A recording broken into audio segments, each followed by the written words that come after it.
Bunch of studs that they continue to bring in thanks to their head coach and David Shaw, who joins us right now on Pac-12 Network. Coach, all right, tell me what this is like for you, because you basically signed your entire class early signing period. This is year 2 now that we get a sense of what it's like with these new rules. What do you make of what's happening with college football with regard to this system?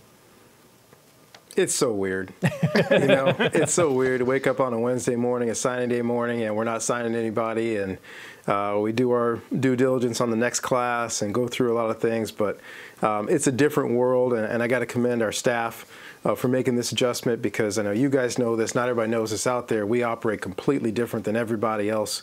In order to get an entire class signed by December, most of these guys got admitted this summer, which means their junior year they had to take those AP classes, they had to retake those tests over and over again, work on the applications over the summer.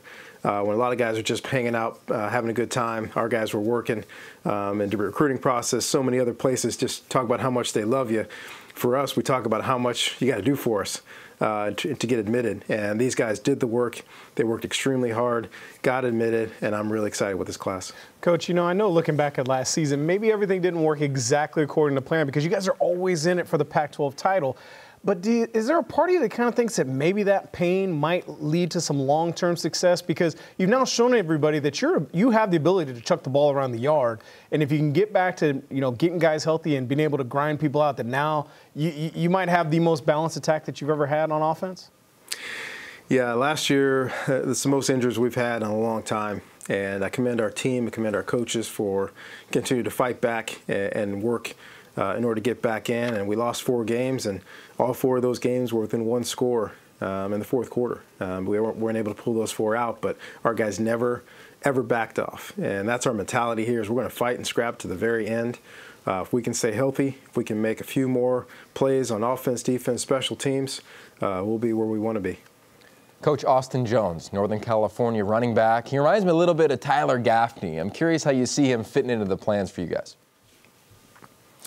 Yeah, our 2 running backs in this class, I'm so excited about these guys. When you watch them, they're both physical, they're both game breakers, they both break tackles, they're both great kids. Austin, kind of a local guy, being here in the Bay Area, but really moved here from a distance. But he's just one of those guys that is physical, he runs hard, he catches the ball in the backfield, he's unselfish, he'll pass protect. He's just one of those guys and that seems to do everything right.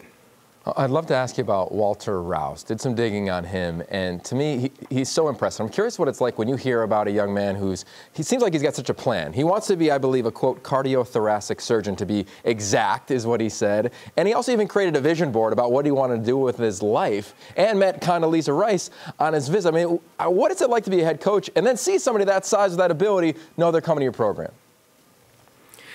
Honestly, it just doesn't get old. To be here and have... and we knew this when we came with Coach Harbaugh. If we can build this thing the right way and do the right things, as much as we'll be looking for guys, those guys are going to be looking for us. And Walter's a perfect example of that. Whereas for what he wanted to accomplish in his life, Stanford was one of the very few places where he could accomplish everything. And his recruiting was crazy. It started off really small and then really blew up once everybody saw his length, his athleticism. He's a great human being with a big smile, but on the field he's nasty and physical. His upside is as high as you can possibly get. And at the same time, he wants to be a surgeon, a cardiothoracic surgeon. He wants to do great things on and off the football field. So after a while, for him and his family, this is just the perfect fit for him. Coach, I know you touched on how unique some of the players that you have on your roster and the stories that they bring to your team, and it is different. You started off and you talked a little bit about just how different it is at Stanford with regard to getting these players here, all the extra tests that they have to take and filling out the applications and the whole thing. You ever worried about some of these guys just getting burned out before they even get to the farm? Not at all. Okay. Not at all. We are a destination location. People strive and try extremely hard to get here. Athletes, non-athletes, this is a place that they want to be. And we like to say, being a Stanford alum, one of our best sayings is the hardest thing about Stanford is getting in. Once you do the work to get admitted, the people here, yes, they will challenge you, but at the same time, they want you to be successful. You'll find people reaching out to help you. not just in classes, but help you beyond Stanford, help you get internships in the summer, and really help set you up for beyond Stanford. So I don't worry much about burnout at all. I think these people and their families provide a platform that allows them to work hard to get here. And while they're here, we ask them to work even harder, knowing that the benefits down the road are worth it. All right, Coach, appreciate you stopping by with us and giving us a little bit of time here. Best of luck this upcoming season. Thanks, guys.